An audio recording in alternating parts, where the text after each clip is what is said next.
Africans have literally been in the dark for the past few days as Eskom is struggling to keep the lights on. Yesterday, the utility implemented stage 4 blackouts.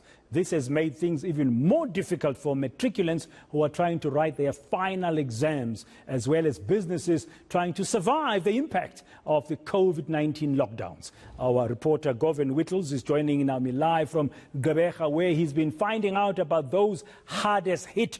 Good afternoon, Govan. You've been on the ground. One of the people who would be affected, or segment of the population rather, are the matriculants who are writing their exams.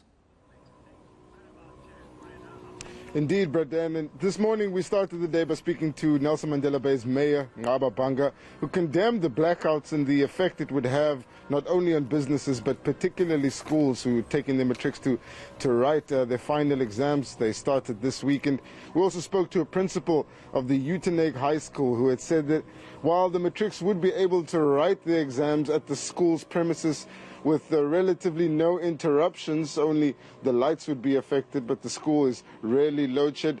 They're concerned about what the impact of load shedding would be on the performance of the school as a whole. The school usually getting between 75% and 80% pass rate for matrics. They're aiming to improve it to be above 80% this year, but they're not sure if they'll be able to achieve that because the matriculants are studying in the dark in the evenings. And let's speak to one of these matriculants now.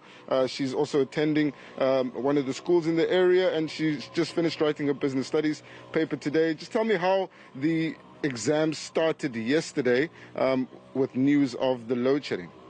The start of exams have been okay. Luckily, everything worked in my favor due to some of my exams being moved closer to the time due to the upcoming elections.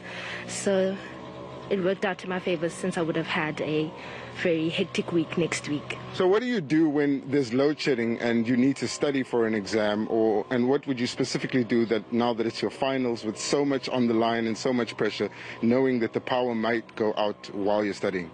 So I have to plan ahead and check the schedules, and so charge my light. Luckily, I have a touch light that helps me out, and when I have to study in the dark.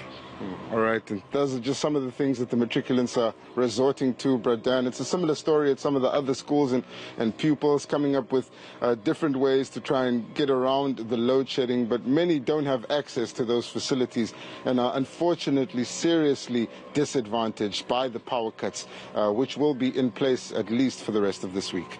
Thank you very much. Govan Whittles, live from Gqeberha with a matriculant, just sharing her experience during this time of blackouts, how she's preparing for the exams as she studies every day this week.